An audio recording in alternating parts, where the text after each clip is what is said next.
Hey, good morning, welcome to my little YouTube channel. So, got the jacket on again today. It's even cooler than yesterday. 2 days ago, I filmed the review on my Bundutop Electric Rooftop tent. Now, I was watching the review back again last night, and I never mentioned anything about the externally, some of the features that are on the outside of the rooftop tent. So, that's what we're going to talk about today. I'm going to show you some of the features that's outside this rooftop tent. Now the main one I want to show you is comprised in this area here, you see here. So this is the power, virtually you can see that this is the power distribution hub of the electric rooftop tent. So everything that powers this rooftop tent is right here. So let's start from left and right, and we'll start from above. The grey Anderson plug you see here, that's to get the power from your deep cycle battery into the rooftop tent itself. So that will power the motor that makes it go up and down, your winch, your LED lights, your phone chargers, iPad chargers, etc. and the 2 fans on the inside as well. So that's where it gains the power from. So it's just a simple process of plugging a Anderson plug right into there from your deep cycle battery. Below that red plug is for your solar panel. So the other day when I did the review, I don't know if I mentioned anything about the solar panel. So you can install a solar panel on this, and it's pre-wired to accept your solar panels. So what that means is you don't have to take it to an expensive 12-volt installer to get the wires done. So when you buy these, they're already wired. You mount your whole solar panel onto an aluminium angle line, and then they bolt onto and Sikaflex onto the roof of your rooftop tent. So if you go online and check the Bundutop website, etc., and contact those guys there, they'll be able to advise you the best way to install the solar panel on there. Most people install a high voltage household glass panel on top of their Bundutop rooftop tent, and I believe there's a new one out now that we can get in Australia that's up to 370 watts, and it's around about the 18, 19, 20 kilos. So you're allowed to put up to 25 kilos on the roof of these, and when you go to wire them in, all you do is just run the power lead into this red plug. You see there's another red plug there, so your solar panel plugs into that, and then you run your lead via Anderson plug down to your deep cycle battery. So that way it won't interfere with the rising and lowering of the mechanism of your rooftop tent. So it's all pre-wired on the inside.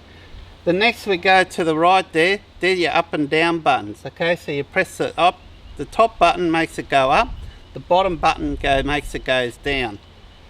To the right of that, now a few folks have been asking questions, what happens if you have issues with the power, the distribution box in here, if something goes wrong, if it shorts out or whatever, or for some reason it doesn't work. Well, then you can use these 2 terminals to put the power direct to your winch. So as long as your winch is still operational, you'll have no problems getting this up and down. So all you do is you get a Anderson plug, and then on the end of the Anderson plug you wire up 2 thickish cables, have it covered but not sealed on the end, and then what you do is you put directly the power onto there. Now depending which way you put the positive and negative onto these terminals is what governs whether it goes up or down. So if you put it one way it goes up, you turn it around, put the other way, it comes down. The only thing you got to remember when you do that is to make sure that you stop as soon as the tent material gets tight, because there's no override feature on here that stops the rooftop tent from raising. Whereas if you're using your conventional power, the buttons on here, there's like a limiter built into the rooftop tent that as soon as the tent gets to the right tension, it stops. No matter if you could keep holding that button down, it won't rise. If you bypass that mechanism and use the bypass, then you lose that control. So you just have to make sure as soon as that very moment the tent starts to stretch a bit, you let go. And the same when you drop it down. So as soon as it gets down to about an inch, half an inch, you let go, and then the rest you can just push down by its own weight to close. To the right of that you've got a 15 amp fuse. Good idea to keep a spare fuse. And what that does is just protects the mechanism. So say for example, if you forgot one of these, so it's very important before you power this up, or before you push that button to raise it, to make sure you remove each one of these clips on here. So you've got 4, 1 in each corner. If you don't do that, what it can do is it can cause some damage to your rooftop tent.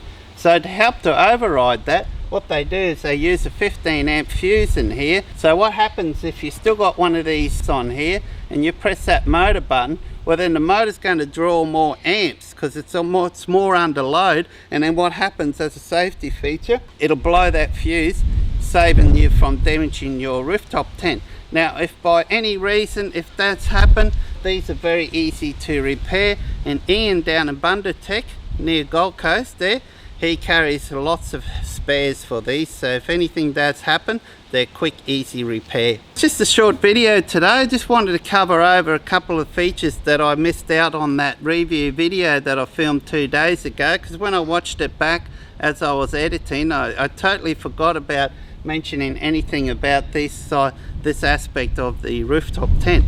Now you can see its shape, so it's kind of like a box shape. A lot of you have also commented to me, oh, it'll be so noisy, it'll be a huge windbreak, it slows you down on the highway, but surprisingly this is not the case. Comparing to the other tents that I've owned, such as the iCamper and the Wildlands that I've used up here for a little while now, this is a lot more quieter. Even though it's got that bigger area on the front where the wind pushes against it, and surprisingly it doesn't use that much more fuel at all. I'd say it's comparable with the economy that I was getting with the Wildlands. So even though the Wildlands was only 16 centimeters high, this here wasn't using any more fuel as I was driving on the highway. Now I put that down to the surface area. With the Wildlands and many of the other rooftop tents on the markets, they've got lots of little nooks and crannies and so on where the wind can catch us. Big concern to go in something like this with such a large area on the front that it'll dramatically increase the fuel economy rate on my vehicle, but I haven't found that at all. And yes, it looks heavy. You'd be surprised that there is around about the same weight as my iCamper. As light as that being built, that there's around about the same weight. Now that doesn't include the ladder, okay, that don't include the ladder, whereas the iCamper, it did include the ladder. So you're looking around 74 kilos. The iCamper, including the ladder, was also 74 kilos.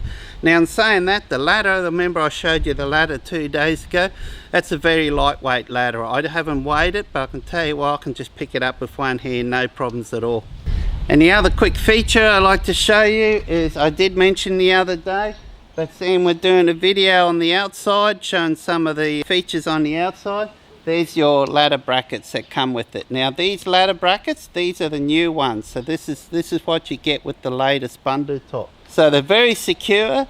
Now if you wish, you can purchase additional ones of these ladder brackets. I don't know if Bundutop in Australia actually keeps them in stock, but it's worthwhile checking because you've got 4 ways you can easily accessible inside these rooftop tents.